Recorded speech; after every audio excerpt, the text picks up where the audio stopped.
قوة إلا بالله العلي العظيم. أعوذ بالله من الشيطان الرجيم. بسم الله الرحمن الرحيم. الحمد لله الذي هدانا لهذا وما كنا لنهتدي لولا أن هدانا الله.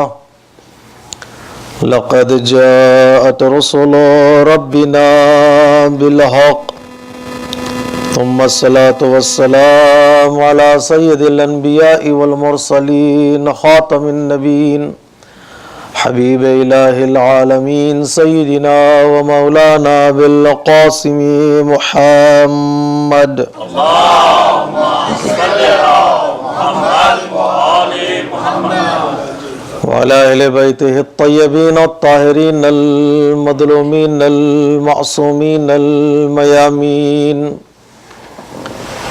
ولعنة الله على أعدائهم أجمعين من يومنا هذا إلى قيام يوم الدين. أما بعد فقد قال الحكيم في كتابه الكريم وقوله الحق. بسم الله الرحمن الرحيم. يا أيتها النفس المطمئنة ارجعي إلى ربك راضية مرضية فادخلي في عبادي وادخلي جنتي. صلوات پڑھیں. اللهم صل على محمد وآل محمد. عزیزان محترم، موضوع سخن ہے عرفان کربلا، جس کے ذیل میں ہم نے گزشتہ مجالس اعزاء میں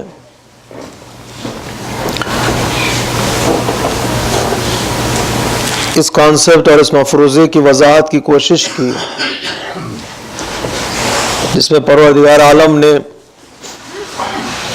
انسان کی بقا کی خواہش کی طرف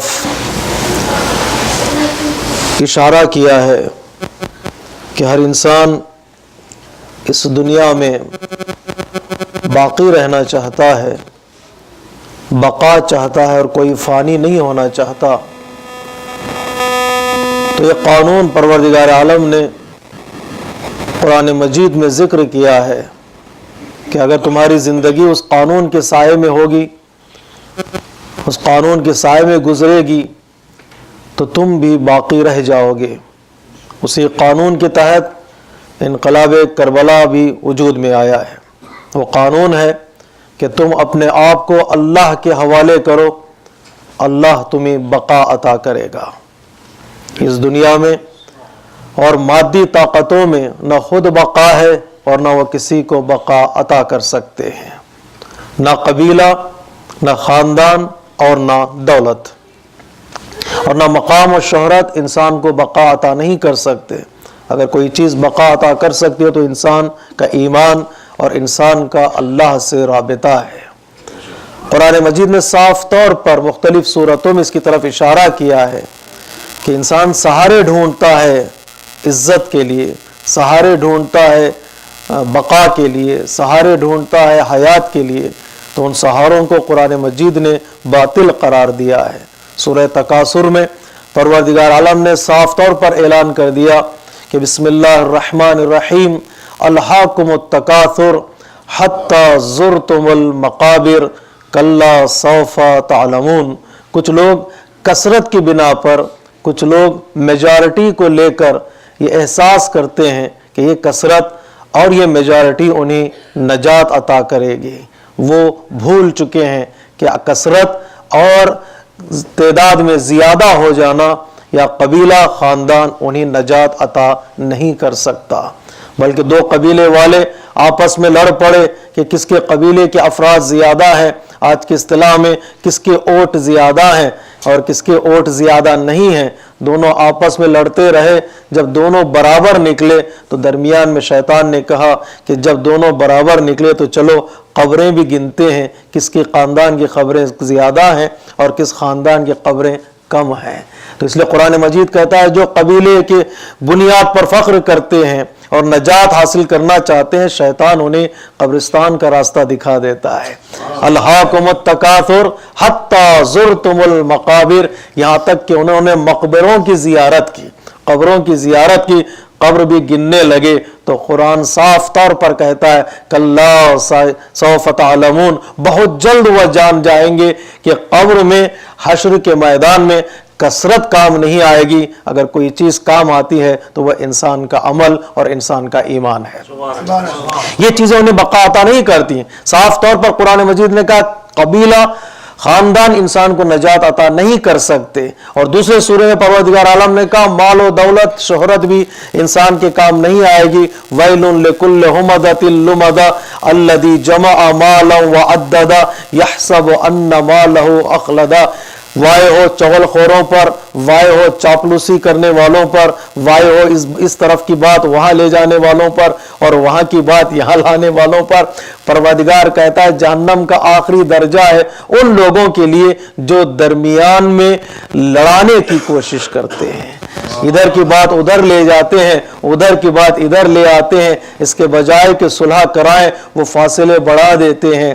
اس لیے کسی بزرگ کا جملہ بڑا خوبصورت ہے کہ لڑنے والوں کو آپس میں تھک کر نیند آ سکتی ہے لیکن لڑانے والوں کو کبھی نیند نہیں آتی. لڑنے والے تھک کر سو جاتے ہیں لیکن لڑانے والے ان کو سکون نہیں ملتا, وہ جاگتے ہی رہتے ہیں. کوئی نہ کوئی حربہ استعمال کریں, کوئی نہ کوئی ذریعہ استعمال کریں, لڑا دیں, چاہے خاندانوں میں لڑائی جھگڑا ہو یا امتوں میں ہو یا قبیلوں میں.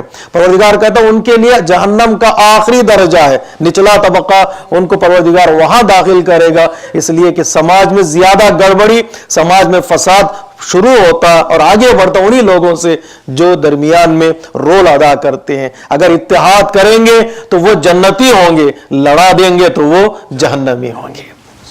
تو کہا وَيْلٌ لِكُلِّ ہُمَزَةٍ لُمَزَةٍ, لیکن اس کے بعد جو پروردگار عالم کہہ رہا ہے يَحْسَبُ أَنَّ مَالَهُ أَخْلَدَ, وہ لوگ, یہ کچھ لوگ ایسے بھی ہیں جو پیسہ کماتے ہیں, پیسہ ان کے ہاتھ میں ہے, بار بار ان پیسوں کو گنتے ہیں. الَّذِي جَمَعَ مَالًا وَعَدَّدَ, عددہ کہتا ہے عربی میں بار بار گننے کو. آج کل آپ بینک میں چلے جائیں, کیشیئر کاؤنٹر پہ لکھا ہوا ہے کاؤنٹر چھوڑنے سے پہلے گن لیں, اس لیے کہ انسان جب گنتا ہے تو وہاں پر گڑبڑی شروع ہوتی ہے. بار بار گنتا ہے, گھر میں انسان رات میں گن کے رکھتا ہے, صبح اٹھ کر دوبارہ گنتا ہے. ارے تو نے خود گن کے رکھا تھا, پھر دوبارہ کیوں گن رہا ہے؟ اسے اپنے ارد گرد رہنے والوں پر بھی بھروسہ نہیں. صلوات پڑھیے محمد وآل محمد. آپ میرے ساتھ جڑ جائیں تاکہ مجلس کا ماحول بن سکے. وَالَّذِي جَمَعَ مَالًا وَعَدَّدَ, انسان بار بار گنتا ہے. اسلام اس کی ممانعت نہیں کرتا, مال کماؤ, مال جمع کرو, بار بار گنو. یہاں تک قرآن نے نہ کمانے والوں کی مذمت کی, نہ جمع کرنے والوں کی مذمت کی, نہ گننے والوں کی مذمت کی.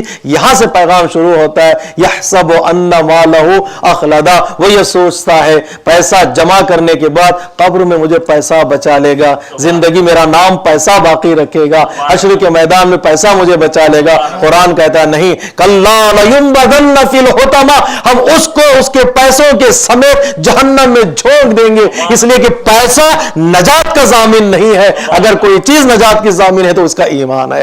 صلوات پڑھیے محمد وآل محمد.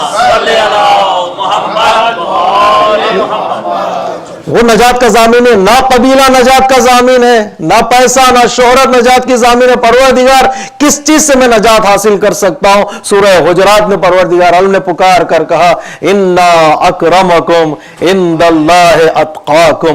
اگر اپنا نام باقی رکھنا چاہتے ہو اور اپنا ذکر باقی رکھنا چاہتے ہو, اپنے نمود کو دنیا میں باقی رکھنا چاہتے ہو, واحد راستہ یہ ہے کہ اپنے آپ کو اللہ سے جوڑ دو.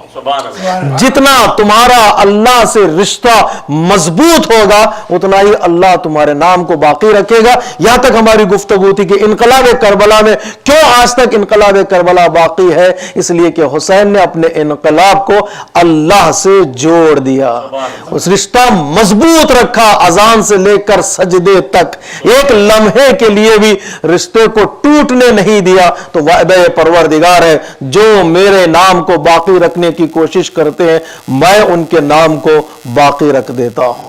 میرے عزیزو, انقلاب کربلا باقی ہے.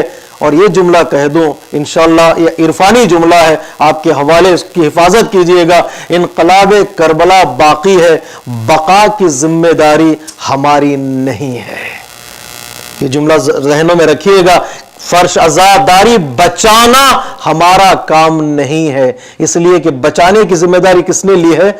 اللہ نے لی. وعدہ کیا ہے اللہ نے, میں بچاؤں گا, اس لیے کہ اس نے میرا نام بچایا میں اس کے نام کو بچاؤں گا. اس نے میرا تذکرہ بچایا میں اس کا تذکرہ بچاؤں گا. اس نے میرے پیغام کو دنیا تک پہنچایا میں اس کے پیغام کو ساری دنیا تک پہنچا دوں گا. عزاداری بچانا ہمارا کام نہیں ہے بلکہ عزاداری کے سائے میں آ کر بچ جانا ہمارا کام. صلوات پڑھیے محمد وعلی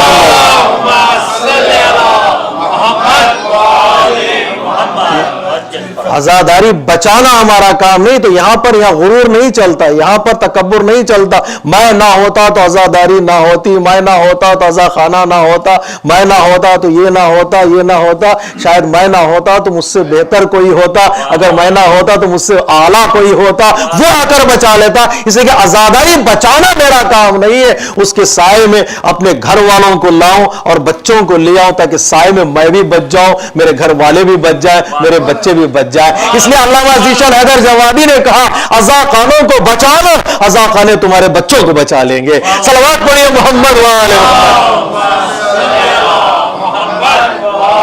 محمد. یہ انقلاب کربلا کے سائے میں انسان آنے کے بعد خود بچ جاتا ہے, اور جو سائے میں آتے چلے گئے وہ بچتے چلے گئے. پروردگار عالم کا وعدہ ہے, واحد راستہ یہ کہ ہم آئیں اس دنیا میں اس عزاداری کے سائے میں خود کو بچا لیں, اپنے ایمان کو بچائیں, اپنے عمل کو بچائیں, اپنے سوچ کو بچائیں, اپنے بچوں کو بچائیں, اپنے خاندان کو بچائیں. اسی عزا کے سائے میں انسان بچتا چلا جاتا ہے.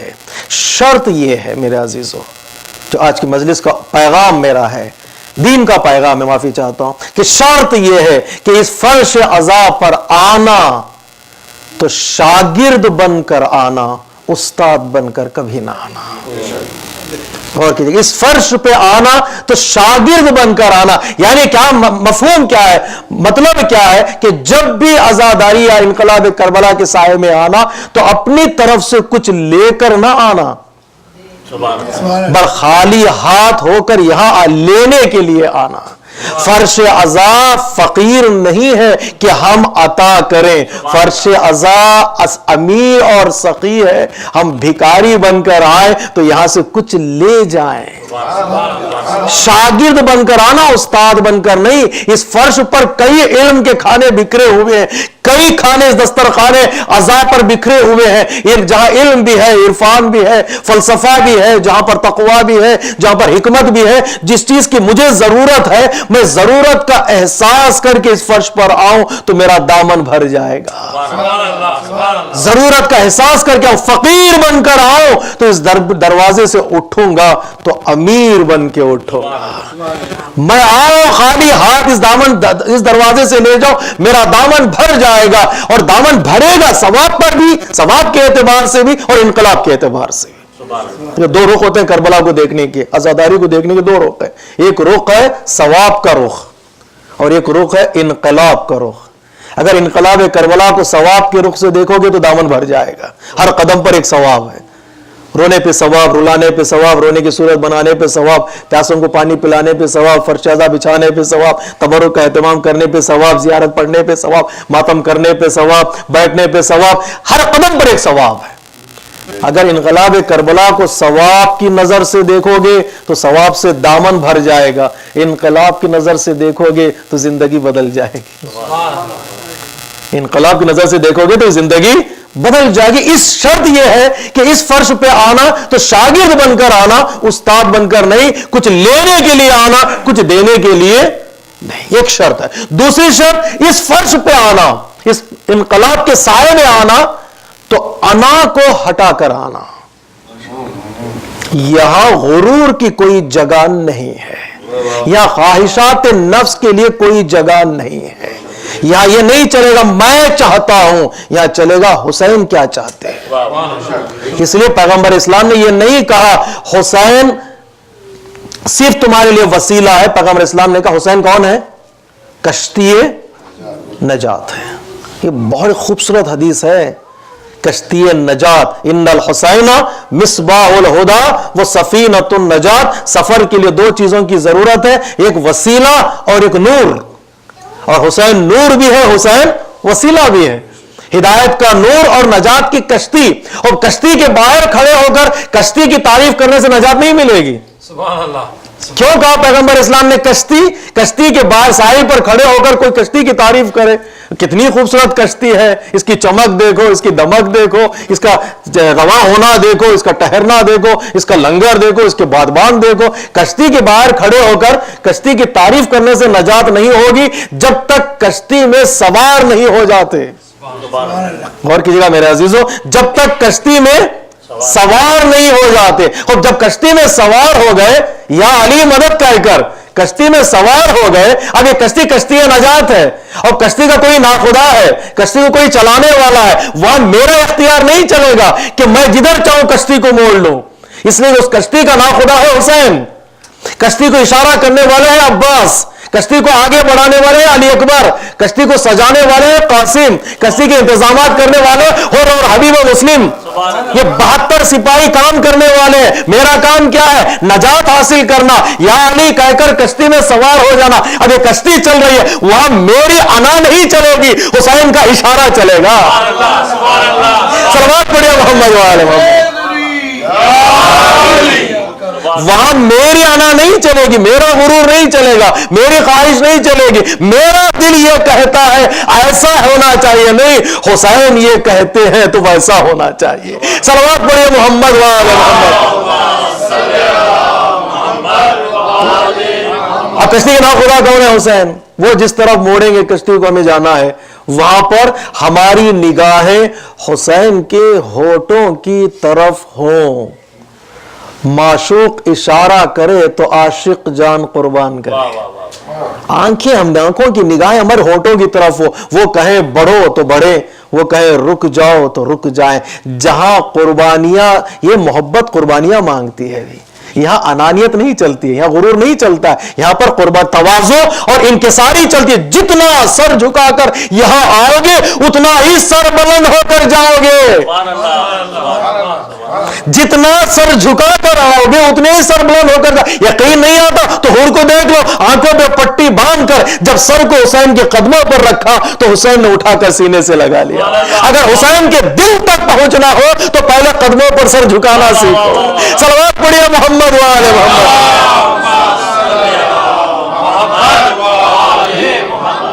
گفتگو مشکل نہ ہو جائے.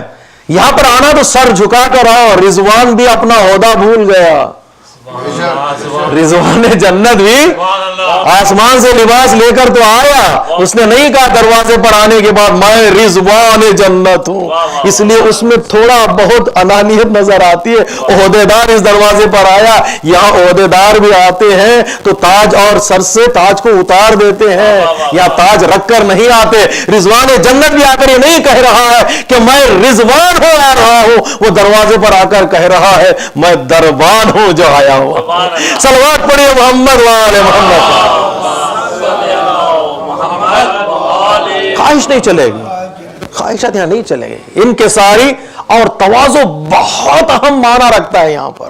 جتنا دل ہمارا صاف ہوگا, سر جھکا کر آئیں گے اہل بیت, اتنا ہی سر کو بلند کر دیں گے. لوگوں کے سامنے سر مت جھکاؤ. کیونکہ حکم ہے ہمارے لیے, مومن کی نشانی یہ ہے کہ وہ لوگوں کے سامنے سر نہیں جھکاتا. اور لوگوں کے سامنے سر بلند ہونا چاہتے ہو تو اہل بیت کی بارگاہ میں سر جھکانا سیکھو. یہاں سر اٹھاؤ گے تو وہاں سر جھکاؤ گے. باہر یہاں سے نکلنے کے بعد اگر سر بلند رکھنا ہونا چاہتے ہو تو یہاں پر سر جھکاؤ، اہل بیت تمہارے سر کو بلند کر، ورنہ غرور انسان کے ارادوں کو توڑ دیتا ہے، انسان کے ایمان کو کمزور بنا دیتا ہے۔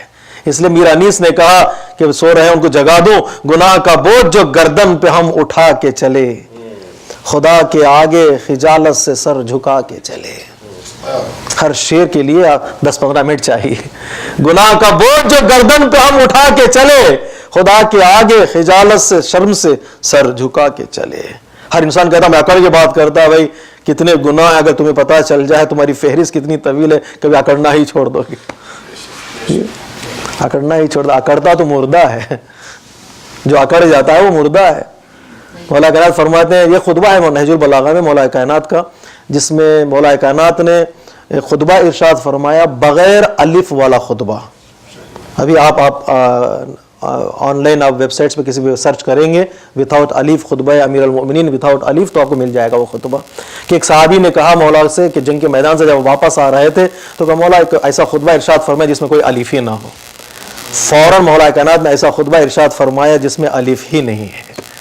اور اب عربی زبان میں بغیر الف کے کلام کہنا بہت مشکل ہے، صعب ہے۔ آپ دیکھیں بسم اللہ سے شروع کیجئے، ہر جگہ پر آپ کو الف نظر آئے گا۔ الرحمن میں الف ہے، الرحیم میں الف ہے، الحمد میں الف ہے، عالمین میں الف ہے، الرحمن پھر رحیم مالک یوم، ہر جگہ الف ہی نظر آئے گا آپ کو۔ لیکن مولا کائنات نے خطبہ ارشاد فرمایا کہ بغیر الف ہے۔ اس خطبے میں مولا کائنات نے ارشاد فرمایا کہ اے انسان تو غرور کیوں کرتا ہے؟ ہر نماز میں پروردگار عالم نے رکوع رکھا ہے، ہر نماز میں پروردگار عالم نے 2 سجدے رکھے ہیں۔ نماز میت میں نہ رکوع ہے نہ سجدہ، پتہ ہے کیوں؟ مردہ سامنے ہوتا ہے کہ اس کے سامنے نہ جھکو نہ سجدہ کرو، کھڑے کھڑے دفنا دو۔ مشکل ہو گئی گفتگو۔ مولا کائنات فرماتے یہ مردہ ہے تمہارے سامنے جو پڑا ہوا ہے، نہ اس کے سامنے رکوع کرو نہ اس کے سامنے سجدہ، اسے کھڑے کھڑے دفنا دو۔ مولا کائنات فرماتے یہ تیری حالت ہے، وہ تیری پیدائش اور یہ تیری موت، اور اس پر تو غرور کر رہا ہے۔ اپنے گناہوں کی فہرست تیار کر، دیکھ گناہ تجھے چلنے دیتے کہ نہیں چلنے دیتے۔ تو دوسروں کے گناہ ڈھونڈتے ڈھونڈتے اتنا مصروف ہو گیا کہ اپنے گناہ کو بھول گیا۔ گناہ کا بوجھ جو گردن پہ ہم اٹھا کے چلے، خدا کے آگے خجالت سے سر جھکا کے چلے۔ خیال آ گیا دنیا کی بے ثباتی کا، چلے جہان سے اصغر تو مسکرا کے چلے۔ خیال آ گیا دنیا کی بے ثباتی کا، چلے جہان سے اصغر تو مسکرا کے چلے۔ دنیا نے کسی کے ساتھ وفا کی ہے؟ کسی کے ساتھ دنیا نے وفا کی ہے؟ نہیں۔ جب دنیا ہی بے وفا ہے تو یہاں سے جانے میں غم کیوں؟ اسے چھوڑنے میں پریشانی کیوں؟ چلو مسکراتے ہوئے چلے جاتے ہیں۔ خیال آ گیا دنیا کی بے ثباتی کا، چلے جہان سے اصغر تو مسکرا کے چلے۔ جنہیں ملا انہیں افتادگی سے اوج ملا، افتادگی یعنی انکساری۔ جنہیں ملا انہیں افتادگی سے اوج ملا، انہی نے کھائی ہے ٹھوکر جو سر اٹھا کے چلے۔ صلوات پڑھیے محمد وآل محمد۔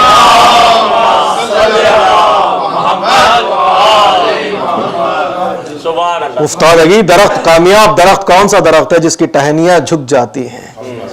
جب پھل سے لدی ہوئی ٹہنیاں جھک جاتی ہیں۔ جس ٹہنی میں پھل نہیں لگتے وہ اکڑ جاتی ہیں، اور اکڑی ہوئی ٹہنیوں کا حال تو پتا ہے، ہمارے یہاں تو جلانے ہی کے کام آتی ہیں۔ جن ٹہنیوں میں پھل لگتے ہیں وہ جھک جاتی ہیں اور جھک جاتی ہیں۔ ملا جنہیں تاریخ میں جنہیں بھی دیکھے رتبہ ملا، کوئی سائنسدان بنا ہے، کوئی ڈاکٹر بنا ہے، کوئی انجینئر بنا ہے، بڑے بڑے لوگ جو کمالات حاصل کیے وہ تواضع سے، انکساری سے، 2 زانوں طے کر کے استاد کے سامنے بیٹھنا ذلت ہے، لیکن 2 لمحے بیٹھو زندگی بھر عزیز ہو جاؤ گی۔ جو پڑھنے کے سیکھنے کے لیے تیار نہیں ہوتا وہ کبھی دنیا میں ترقی نہیں کرتا ہے۔ وہ افتادگی یعنی انکساری، سر جھکانے میں کمال ملتا ہے۔ تو ملا جنہیں ملا انہیں افتادگی سے اوج ملا، انہی نے کھائی ہے ٹھوکر جو سر اٹھا کے چلے۔ بڑا خوبصورت شعر ہے۔ انیس دم کا بھروسہ نہیں، ٹھہر جاؤ، چراغ لے کے کہاں سامنے ہوا کے چلے۔ یہ ہوا کے سامنے چراغ لے کے کہاں جاؤ؟ بجھ جاؤ گے، گل ہو جاؤ گے، یہ دیا تمہارا بجھ جائے گا۔ تو میں کیا کروں؟ انکساری کے ساتھ اس فرش پہ آنا، تو اس کربلا کی انقلاب کربلا کے سائے میں آنا تو واحد ذریعہ ترقی کا یہ ہے کہ اپنی خواہشات اور اپنی انا کو باہر رکھ کر آنا. اب حسین کی خواہشات کے سائے میں اپنی زندگی کو ڈھال دینا بڑا مشکل ہوتا ہے. میں مثال دے دوں, اور ایک سخت منزل بھی ہے. جنگ کرنا آسان ہے لیکن اپنی خواہشات کو قربان کرنا مشکل ہے. جنگ کرنا آسان ہے, میں چاہتا ہوں, میں کہتا ہوں, میری یہ سوچ ہے, میرا یہ ارادہ ہے, یہ میرا جب تک کہہ رہے گا اس وقت تک انسان کچھ سیکھ نہیں پائے گا, نجات حاصل نہیں کر پائے گا. شب ہجرت دیکھیے, کچھ فضائل کی طرف رخ بھی چلیں دیکھیں. شب ہجرت دیکھیے, مولا کائنات سے پیغمبر اسلام نے کیا فرمایا. شب ہجرت اسلام کا ایک ٹرننگ پوائنٹ ہے. شب ہجرت ایک اسلام کو نیا رخ مل رہا ہے. مکے سے جا رہے ہیں مدینے کی طرف, اور مدینے میں ایک اسلامی گورنمنٹ کا نفاذ ہوگا. وہاں لوگ چاہنے والے ہیں, پہلی مرتبہ پیغمبر اسلام مدینے میں داخل ہوں گے, ایک اسلام کی تبلیغ کھل کر کریں گے. مکے والے اسلام کو ایکسپٹ کرنے کے لیے تیار نہیں ہے. تو ہجرت کی شب ایک ٹرننگ پوائنٹ ہے, ایک اسلام کا ایک بہترین موڑ ہے جو اسلام نے لیا ہے, اور وہاں سے مدینے سے پھر اسلام کی ترقی ہوئی ہے. تو شب ہجرت پیغمبر اسلام جانا چاہ رہے ہیں مدینے کی طرف. شب ہجرت پیغمبر اسلام نے مولا کائنات سے کہا, یا علی میرے بستر پر سو جاؤ گے. اب اس رخ سے دیکھیے فضیلت مولا کائنات اور فضیلت پیغمبر اسلام. پیغمبر اسلام نے فرمایا, یا علی کیا میرے بستر پر سو جاؤ گے. میں سوال کرتا ہوں میرے نوجوانوں سے, کیا مولا کائنات شجاع تھے کہ نہیں تھے؟ اس وقت جوانی بھی تھی, شجاعت بھی تھی, بازوؤں میں طاقت بھی تھی, ہاتھ میں تلوار بھی تھی, پہلے بھی حملہ کر چکے ہیں, کفار قریش کو سبق سکھا چکے ہیں, مشرکین عرب کو بتا چکے ہیں کہ وہ ابو طالب کے لال ہیں, ان کی رگوں میں حضرت حمزہ کا خون دوڑ رہا ہے, کوئی انہیں روک نہیں سکتا تھا. لیکن پیغمبر اسلام نے کہا سو جاؤ گے, تو پھر مولا کائنات نے اپنی شجاعت کا تذکرہ نہیں کیا. کہہ سکتے تھے مولا کائنات, یا رسول اللہ آپ بستر پر سو جائیے, میں دروازے پر کھڑا رہوں گا, دیکھتا ہوں کون اندر آتا ہے, دیکھتا ہوں کون آتا ہے. لیکن مولا کائنات سے پیغمبر اسلام نے کہا سو جاؤ گے. علی نے اپنی شجاعت کو رسول کی اطاعت پر قربان کر دیا. علی نے اپنی شجاعت کو, اصل سنت پر عمل کرنا کہتے کس سے ہیں؟ سنت پر عمل کرنا اسے کہتے ہیں جو لفظ بھی نہ بدلے. اگر علی کہہ دیتے میں شجاع ہوں, دفاع کروں گا, آپ کا ڈیفنس کروں گا, تو لفظ جو نکلا تھا رسول کی زبان سے سو جاؤ گے, وہ لفظ بدل جاتا. علی کو یہ تک گوارا نہیں ہوا کہ رسول کی زبان سے نکلا ہوا لفظ بھی بدل جائے. ارے رائبر اسے مانو جو لفظ بھی بدلنے نہ دے, ورنہ دوسروں کو بنا دیں گے تو وہ دین ہی بدل دیں گے. صلوات پڑھیے محمد وعلى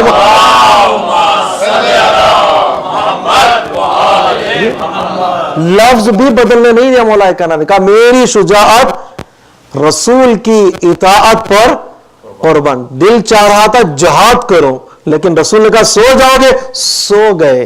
اور اطاعت رسول میں پوری توجہ چاہتا ہوں میرے عزیزو, اطاعت رسول میں علی کو ایسی نیند آئی کہ زندگی بھر علی کو ویسی نیند نہیں آئی.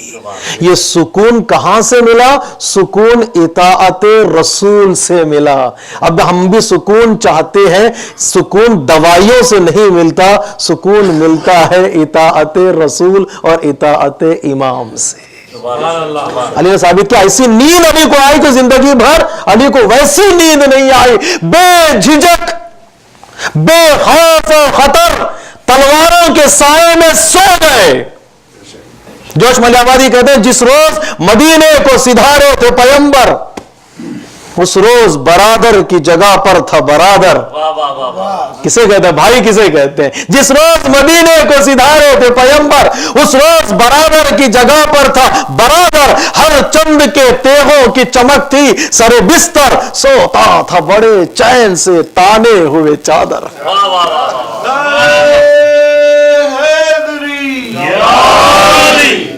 سوتا تھا بڑے چین سے تانے ہوئے چادر.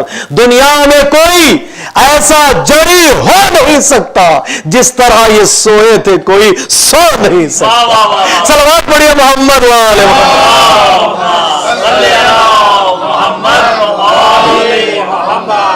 دنیا میں کوئی ایسا جری ہو نہیں سکتا سبحان اللہ سبحان جس طرح یہ سوئے تھے کوئی سو نہیں سکتا. جب علی کے نیند کا جواب نہیں لا سکتی تو علی کے سجدے کا کیا جواب دیا؟ سبحان اللہ سبحان اللہ. ایک رات کی نیند کا جواب دنیا کے پاس نہیں ہے. نہ ایک ضربت کا جواب ہے، نہ ایک رات کی نیند کا جواب ہے، نہ ایک انگوٹھی کا جواب ہے، نہ ایک جنگ کا جواب ہے، نہ ایک تبلیغ کا جواب ہے. ایک علی کے اکھری فضیلتیں دنیا پر بھاری ہے تو علی کی ساری حقیقتوں کا کمال کیا ہوگا؟ صلوات پڑھیے محمد وآل محمد. صلی اللہ محمد وآل محمد. علی نے کیوں اس مقام پہ پروردگار عالم نے کہا یہ نفس مجھے دے دیا. علی اس نفس میں دو خصوصیتیں تھیں. پہلی خصوصیت اطاعت رسول. علی نے سنت پر ایسے عمل کیا لفظ کو بھی بدلنے نہیں دیا. اور نفس قیمتی ہو جاتا نا بھی، وہ نفس کتنا قیمتی بن گیا کہ یہ نفس قیمتی ہے. دوسری حدیث، مولا کائنات سے کسی نے پوچھا یا علی آپ کو مسجد پسند ہے یا جنت؟ کیا سلیکٹ کریں گے ہم، مسجد یا جنت؟ جنت. ظاہر سی بات ہے، عبادتیں ہماری جنت کے لیے، روزے ہمارے جنت کے لیے، اتنی ساری محنتیں جنت ہے. بھی جنت میں نہ جائیں تو بھی کیا کریں گے؟ خدا نے بھی انسان کے ضمیر کو، انسان کی فطرت سے خدا آشنا ہے. خدا نے بھی کہا یہ سب کرو گے تو میں جنت دوں گا. کم از کم انسان چاکلیٹ کی خواہش میں تو کچھ کام کر لے گا. بچوں کے لیے جو چاکلیٹ کام کرتا ہے بڑوں کے لیے جنت کام کرتی ہے. جی پروردگار عالم نے حضرت موسیٰ سے کہا، لیکن توجہ کیجئے گا، مولا کائنات کی حدیث آپ کے حوالے کر رہا ہوں. پروردگار عالم نے حضرت موسیٰ سے کہا موسیٰ میرے لیے عبادت کیوں نہیں کرتے، کچھ میرا کام بھی کرو. تو حضرت موسیٰ نے کہا پروردگار میں تو سارے کام تیرے لیے کرتا ہوں، اٹھتا بیٹھتا ہوں، کلیم اللہ ہوں، تجھ سے باتیں کرنے والا، اس مقام تک میں پہنچا ہوں تو سارے کام میں تیرے ہی تو کرتا ہوں. تو حضرت پروردگار عالم نے کہا موسیٰ سے کیا کرتے ہو میرے لیے؟ کہا پروردگار نماز پڑھتا ہوں. یہ ہم لوگوں کو بتانے کے لیے انبیاء نے گفتگو کرتے تھے. نماز پڑھتا ہوں، روزہ رکھتا ہوں، صدقہ دیتا ہوں. یہ تین چیزیں روایت میں ہیں. تو آواز قدرت ہے اے موسیٰ نماز پڑھتے ہو جنت میں جانے کے لیے، روزہ رکھتے ہو جہنم سے بچنے کے لیے، صدقہ دیتے ہو اپنی زندگی کو آگے بڑھانے کے لیے، طولانی عمر طولانی ہو جائے، صدقہ بلاؤں سے خود کو بچانے کے لیے. میرے لیے کیا کرتے ہو؟ ہر عمل میں ایک عبادت تجارت چھپی ہوئی ہے، کچھ لینا چاہتے ہو، لیکن میرے لیے تم کیا کرتے ہو؟ موسیٰ نے کہا پروردگار ہاتھ جوڑے پروردگار تو ہی بتا دے وہ کیا کام کروں جو تیرے لیے مخصوص ہو. آواز قدرت ہے اے موسیٰ کبھی کسی یتیم کے سر پر دست شفقت پھیرا ہے؟ کبھی کسی بیمار کی عیادت کے لیے گئے ہو؟ کبھی مسکین کے سوال کا جواب تم نے دیا ہے؟ آواز قدرت ہے اے موسیٰ میں یتیم کے پہلو میں ہوتا ہوں، میں بیمار کے سرہانے ہوتا ہوں، میں مسکین کا پڑوسی ہوں. اگر ان کے یہ کام کرو گے تو وہ کام میرے ہیں، وہ کام میرے. یہ کام کرو، نمازوں اور عبادتوں کے ساتھ ساتھ یہ کام کرو. جب تک وہ کرو گے نہیں یہ عبادتیں معراج تک نہیں پہنچے گی. اس لیے خدا نے کہا نماز اور زکوٰۃ یہ کنیکشن تمہارا اللہ سے رہے، ایک کنیکشن تمہارا قوم سے رہے. اگر فقیروں کا خیال نہ ہو تو خدا بھی تمہارا خیال نہیں کرے گا. بہت پیغام دین کا پیغام ہے. میرے لیے کیا کرتے ہو؟ مولا کائنات سے پوچھا یا علی آپ کو جنت زیادہ پسند ہے یا مسجد؟ اگر ہم جنت میں نہ جائیں تو پھر کیا ہوگا بھائی؟ جنت چاہیے. مولا کائنات نے فرمایا مجھے جنت سے زیادہ مسجد پسند ہے. مسجد بہت پسند ہے، مسجد میں بیٹھنا پسند، مسجد میں عبادت کرنا پسند. صحابی نے پوچھا یا علی وجہ کیا ہے، کیوں آپ کو مسجد پسند ہے؟ مولا کائنات نے فرمایا مسجد ہے اللہ کا گھر، مسجد ہے اس کی مرضی کہ میں یہاں آؤں، جنت ہے میری مرضی کہ میں وہاں جاؤں. فلسفی دیکھیے، مسجد ہے اس کی مرضی کہ میں یہاں آؤں، جنت ہے میری مرضی کا گھر میں وہاں جاؤں. جب میری مرضی اور اللہ کی مرضی میں ٹکراؤ ہو تو پہلے اس کی مرضی پھر میری مرضی. میری مرضی جنت یا مسجد میں کوئی تقابل کرے، کوئی کمپیریزن کرے، کون سی پہلے اور کون سی بات؟ میری مرضی کا گھر ہے جنت، اللہ کی مرضی کا گھر ہے مسجد. جب دونوں میں ٹکراؤ ہو تو پہلے اللہ کی مرضی اس کے بعد میری مرضی. تو علی نے اپنی مرضی کو، نتیجہ آپ کے حوالے کر رہا ہوں، علی نے اپنی مرضی کو اللہ کی مرضی پر قربان کر دیا تو یہ نفس اتنا معتبر ہو گیا کہ شب ہجرت پروردگار عالم نے اپنی مرضی بھی علی کے حوالے کر دی. سبحان اللہ سبحان اللہ. صلوات پڑھیے محمد وآل محمد. یہ اپنی مرضی کو علی نے کس کے حوالے کیا؟ اللہ کے. اللہ نے کہا علی میری مرضی بھی تو ہی لے لے, اب جنت بانٹے گا تو تو ہی بانٹے گا. سبحان اللہ. تو نے جنت کی خواہش نہیں کی کہ مسجد چاہیے, عبادتوں کے ذریعے سے تو اس مقام تک پہنچ گیا, اب میری مرضی بھی تو لے لے. وہ من الناس من یشری من الناس من یشری نفسه ابتغاء مرضات اللہ. کچھ لوگ ایسے ہیں جو اپنے نفس کو راہ خدا میں بیچ دیتے ہیں, اس کی قیمت جو لیتے ہیں وہ جنت نہیں, اس کی قیمت جو لیتے ہیں وہ اللہ کی مرضی ہے. وہ اللہ کی مرضی کے مالک ہو جاتے. یہ مقام کہاں سے پہنچ ملا مولا کائنات کو؟ ہم پریکٹیکل گفتگو کریں, فضائل اپنی جگہ پر, اس کی فضائل کی دھول اور خاک تک بھی کوئی نہیں پہنچ سکتا, لیکن پریکٹیکل لائف میں مولا کائنات نے بتایا. اس لیے کہ مولا کائنات کی شخصیت وہ جو خطاب لینے کے لیے یہاں پر نہیں آئے تھے, خطاب بانٹنے کے لیے آئے تھے.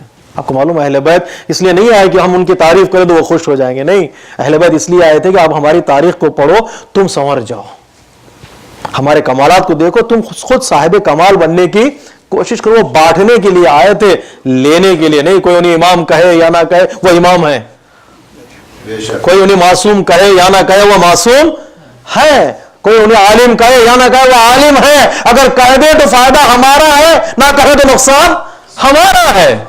کوئی مانے تو فائدہ ہمارا, نہ مانے تو نقصان ہمارا. ان کا فائدہ یا ان کا نقصان نہیں ہوگا. وہ دنیا میں اس لیے نہیں آئے ہیں کہ خطاب بانٹے, وہ دنیا میں اس لیے آئے ہیں لے اور خطاب بانٹنے کے لیے آئے. کوئی دروازے پر آ کر کھڑا تو ہو, کوئی دعا مانگے تو دعائے کمیل بنا دے, کوئی دعا مانگے تو ابو حمزہ سمالی بنا دے, کوئی نماز مانگے تو جعفر طیار بنا دے, کوئی نماز مانگے تو نماز سلمان فارسی بنا دے. آ کے کھڑے تو ہو, مانگے, اس کا دامن بھر دیں گے دنیا میں بھی آخرت میں بھی. صلوات پڑھے محمد والے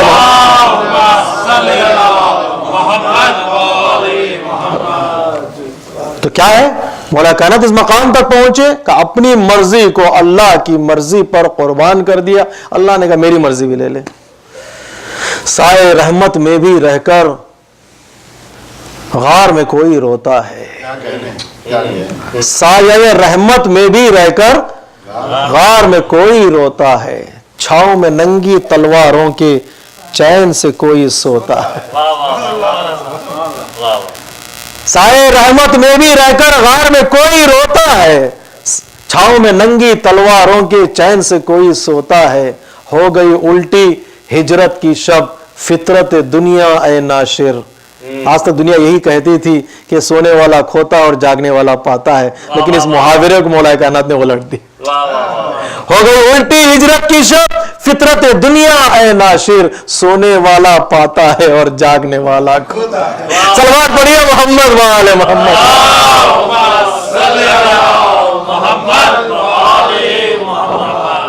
ہو سکتا آپ بھی پلٹ کر مجھ سے پوچھیں گے مولانا کربلا کہاں ہے, یہاں پر عرفان کربلا موضوع, تو کربلا یہاں پر کہاں ہے؟ مولا کائنات نے شب ہجرت بتایا کہ جب وقت پڑے اطاعت رسول کا, وہاں اپنی انا نہیں, اپنی خواہش نہیں, اپنی شجاعت کو رسول کی اطاعت پر قربان کر دو. آئیے دشت کربلا میں دیکھیں کیا یہ منظر دوبارہ ہمیں نظر آئے گا.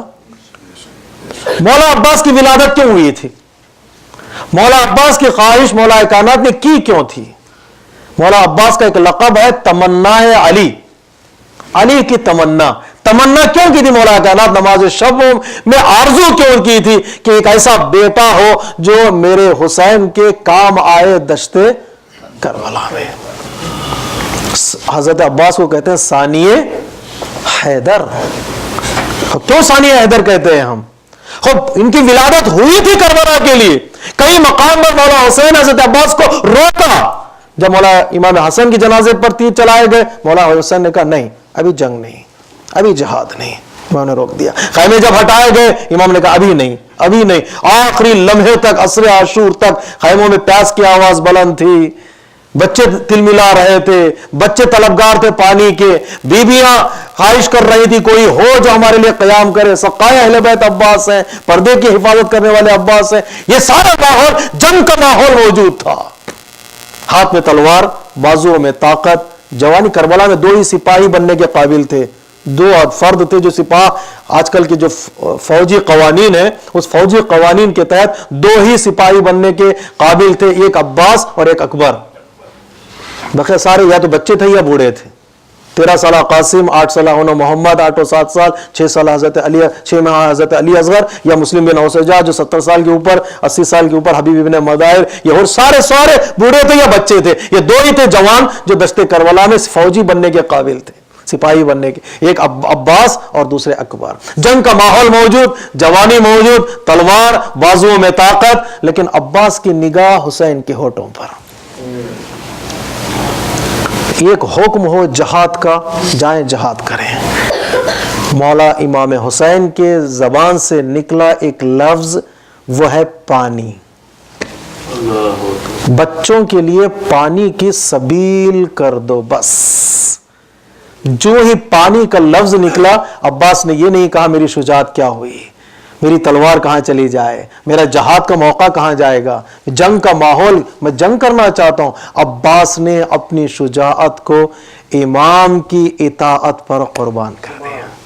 دیکھیں کربلا کسے کہتے میرے عزیز، دیکھیں کربلا کسے کہتے۔ نگاہ تھی امام کے ہاتھوں پر، امام حکم دے تو چلو، امام کہہ دے رک جائے تو رک جائے، اپنی شجاعت کو قربان کر دیا امام کی اطاعت پر۔ وہاں شب ہجرت علی نے لفظ سو کو بدلنے نہیں دیا، یہاں عباس نے لفظ پانی کو بدلنے نہیں دیا۔ وہاں علی نے بتایا سنت رسول کسے کہتے ہیں، یہاں عباس نے بتایا سنت امام کسے کہتے ہیں۔ وہاں علی نے اطاعت کر کے بتایا کہ رسول کا پیروکار کیسے ہوتا ہے، یا عباس نے اطاعت کر کے بتایا امام کا پیروکار کیسے ہوتا ہے۔ وہاں علی نے رسول پر اپنی جان قربان کر کے بتایا امتی کو کیسے ہونا چاہیے، یا عباس نے حسین پر اپنی جان قربان کر کے بتایا امتی کو کیسے ہونا چاہیے۔ وہ علی بن گئے مشکل کشا اللہ کی مرضی کو لے کر، یہاں عباس بنے باب الحوائج، اپنی شجاعت کو امام کی اطاعت پر قربان کریں۔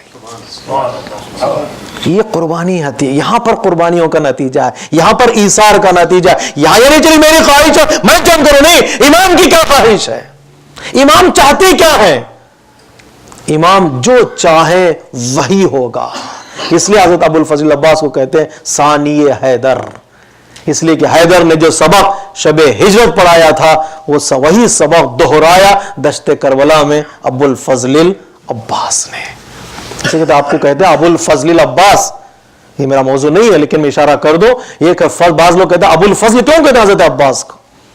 بعض علماء کہتے ہیں اس لیے کہ آپ کا ایک بیٹا تھا فاضل، اس بیٹے کی وجہ سے آپ ہو گئے ابو الفضل۔ عربوں میں کنیت رکھی جاتی ہے، جیسے ابو الحسن ہے، ابو تراب ہے، اسی طرح ابو الفضل۔ لیکن بعض علماء کہتے ہیں نہیں، فضل یعنی فضیلت، فضل یعنی فضائل، فضل یعنی کمالات، فضل یعنی اچھی صفات کا مجموعہ۔ چونکہ عباس کے وجود میں کمالات اور فضائل جمع ہو گئی تھی، تو حضرت عباس کو کہتے ابو الفضل، یعنی فضیلتوں کے باپ، کمالات کے باپ۔ اس مقام تک پہنچے کیسے؟ امام کی اطاعت نے عباس کو باب الحوائج بنا دیا، امام کی اطاعت نے بنا دیا اور سبق دیا کہ تم بھی اگر چاہتے ہو کہ دنیا اور آخرت میں کامیابی حاصل کرو، کہ واحد شرط ہے، کربلا دو قسم کے لوگوں کی کبھی مدد نہیں کرتی، ایک مغرور، دوسرا غدار۔ جو سر اٹھا کر یہاں آتا ہے کربلا کی اس پر عنایت نہیں ہوتی، جو تبرک کھا کر خود عزاداری کے خلاف قیام کرتا ہے اسے بھی کربلا کبھی سایہ نہیں کرتی۔ یہاں آنا ہو تو شاگرد بن کر آنا ہے۔ انقلاب کربلا باقی ہے، وہ اللہ سے مربوط ہو کر میں باقی رہوں گا حسین سے نسبت لے کر۔ وہ جان بچا کر، جان قربان کر کے دین بچا گئے تو وہ ان کا نام روشن و منور رہا، تو میں چاہتا ہوں میں بھی باقی رہوں۔ تو واحد راستہ یہ ہے کہ یہاں شاگرد بن کر آؤں، یہاں پر اپنے نفس کو قربان کر کے آؤں، یہاں حسین کی کشتی میں سوار ہو جاؤں۔ اب جیسے جیسے حسین کشتی کو لے جائیں ویسے ویسے میں چلتا رہوں۔ وہ کشتی رکی ہوئی نہیں ہے، وہ کشتی چل رہی ہے۔ کشتی کا کام ہے چلنا، یہ کوئی معمولی کشتی نہیں ہے جو چلنے کے بعد رک جائے، یہ نجات کی کشتی ہے، اسے چلنا ہی ہے ہمیشہ۔ 61 ہجری وہی سے یہ جو کشتی چلنا شروع ہوئی ہے آج تک یہ کشتی چل رہی ہے. ہر سال ہم عزاداری برپا کرتے ہیں اس کشتی میں سوار ہو جائیں. جو دور رہ گیا ہے اسے بلائیں, دعوت دیں کہ کشتی میں آ جا. ہر سال کوئی حر بن جائے. اس کشتی کا پیغام ہم ساری دنیا کو دیتے ہیں. کوئی نہ کوئی آئے یہاں پر حر بن جائے. میرے عزیزوں, میرے بزرگوں, میرے دوستوں, بہت بڑی نعمت ہے انقلاب کربلا. بہت بڑی نعمت ہے. اس کا دروازہ کھلا ہوا ہے. اس کا پیغام ساری دنیا میں موجود ہے. جو بھی اس کے سائے میں آ جاتا ہے وہ نجات پا جاتا ہے. وہ حر کی صورت میں ہو یا مسلم بن اوسجا کی صورت میں ہو یا حبیب ابن مظاہر کی صورت میں. میں نے کل اشارہ کیا تھا, اس کی طرف اشارہ کروں گا کہ کربلا نے دو کردار ہمارے سامنے پیش کیے جو دونوں کردار ہمارے لیے ضروری ہے. ایک کردار ہے حضرت حر کا کردار اور ایک کردار ہے حبیب ابن مظاہر کا کردار. گفتگو اگرچہ مشکل ہے لیکن 2 منٹ, اس کے بعد انشاءاللہ ربط مصائب. ایک کردار ہے حر کا کردار اور ایک کردار ہے حبیب ابن مظاہر کا کردار. حر کا کردار یعنی کیا؟ رہبر کی تلاش. حبیب ابن مظاہر کا کردار تلاش رہبر. حر کا کردار یعنی امام کو ڈھونڈو, تمہارا امام کون ہے. حبیب کا کردار جسے امام ڈھونڈے کہ میرا ناصر کون ہے. معافی چاہتا ہوں گفتگو سخت نہ ہو جائے. حر کا کردار یہ کہ میرا امام کون ہے, تلاش کرو, نکلو, ڈھونڈو, رات بھر جاگو, لہجہ علی اکبر کی اذان سنو, دونوں حق و باطل کے لشکر کا موازنہ کرو. باطل کس اسٹیٹس پر ہے, حق کس اسٹیٹس پر ہے. وہ پیاسے ہیں, نمازی ہیں, یہ پانی پی رہے ہیں لیکن اللہ سے ان کا کوئی کنیکشن ہی نہیں ہے. ان کے پاس سب کچھ ہے, اضطراب ہے, ان کے پاس کچھ بھی نہیں ہے, سکون ہے. یہ سکون آیا کیسے؟ کہ وہاں پر کوئی ہے جو امام ہے, وہاں جو کوئی ہے جو نقطہ مرکزی نقطہ ہے اس امت کا, وہ ہٹ جائے تو پریشانی, وہ آ جائے تو سکون ہے. وہ کون ہے؟ وہ امام ہے. رہبر کو ڈھونڈو, امام کو تلاش کرو, تمہارا امام ہے کون. اور حبیب کا کردار وہ کہ امام خود خط لکھ رہے ہیں, اے حبیب میں تمہارا انتظار کر رہا ہوں. امت اور ناصر کو ڈھونڈ رہے ہیں کہ میرا ناصر کون ہے. دونوں کردار کے ہر زمانے میں انسان کو ضرورت ہے. ایک امام کو ڈھونڈے یا اپنے کردار کو اتنا بلند کرے امام اسے ڈھونڈے. آج ہم فرش اعظم پر بیٹھے ہوئے ہیں, یہ کردار ہمارے لیے روشن ہے. وہ کون سا کردار ہے؟ امام ہمارا کون ہے؟ ہمارا امام کون ہے؟ ہماری ماؤں نے ہمیں سکھا دیا. ہمیں آغوش میں لٹا کر ہماری ماؤں نے بچپن میں ہی بتا دیا کہ تیرا ایک امام ہے جو پردہ غیب میں ہے. 5, 12, 14, 72, 18 رٹوا کے ماں نے ہمیں سکھا دیا تھا کہ تیرے یہ امام ہے, یہ تیرے پنجتن ہے, یہ تیرے شہدائے کربلا ہے, یہ بنی فاطمہ ہے. اس لیے روایتوں میں کہ جب بھی محبت اہل بیت کا احساس ہو دل میں تو اپنے ماؤں کے حق میں دعا کرو کہ انہیں ہمیں رٹوا دیا, بتا دیا کہ ہمارا امام کون ہے. ایک کردار ہماری ماؤں نے واضح کر دیا. یہ کسی عالم دین کے بقول ہمیں باپ کا نام ہم نے بعد میں سیکھا ہے, اپنے امام کا نام ہم نے پہلے سیکھا تھا. ہماری ماؤں نے ہمیں امام کا نام پہلے سیکھا. جب ہم نے علی پہلے کہنا پہلے سیکھا, اس کے بعد باپ کا نام کہنا سیکھا. یہ بڑا آسان نام ہے, ہماری ماؤں نے ہمیں سکھا دیا تھا. ایک کردار ہماری ماؤں نے ہمارے لیے واضح کر دیا کہ ایک امام کو ڈھونڈو. حر والا کردار ہمارے لیے آسان ہے اس لیے کہ ماؤں نے ہمیں دکھا دیا تمہارا امام کون ہے, بتا دیا. ایک اور کردار ہے جو ہماری ذمہ داری ہے کہ وہ ہم اپنے آپ کو بنائیں, اس مقام تک پہنچائیں, وہ ہے حبیب والا کردار. ہمیں معلوم ہے ہمارا امام پردہ غیب میں ہے لیکن اپنے کردار کو اتنا بلند کرو امام خود ہمارا انتظار کرے. وہ ہے حبیب والا کردار. انقلاب کربلا کے دونوں رخ آج بھی موجود ہیں, کل بھی موجود رہیں گے. امام کو ڈھونڈ لیا ہے تو اپنے کردار کو اتنا بلند کرو کہ امام تمہیں ڈھونڈے. اس لیے کہا جاتا نا, ہم دعا کرتے مولا آ جائیے آ جائیے, تو پردہ غیب سے آواز آتی ہے کہ بلائیے بلائیے. انسان کہتا مولا آ جائیے تو آواز آتی ہے کیا؟ بلائیے بلائیے. اور ہم بلاتے ہیں لیکن کہیں ایسا نہ ہو کہ زبان سے بلاتے ہو دل میں کہتے مولا کچھ سال کے بعد آنا, بیٹے کی شادی ہے, بیٹیا کی شادی ہے, کچھ گھر بنا لوں, کچھ کام کر لوں, اس کے بعد آنا. کہیں ایسا تو نہیں ہے. اگر کسی کا 50 روپے کا نوٹ یا $50 کا نوٹ گم ہو جاتا ہے تو انسان کتنا ڈھونڈتا ہے جی.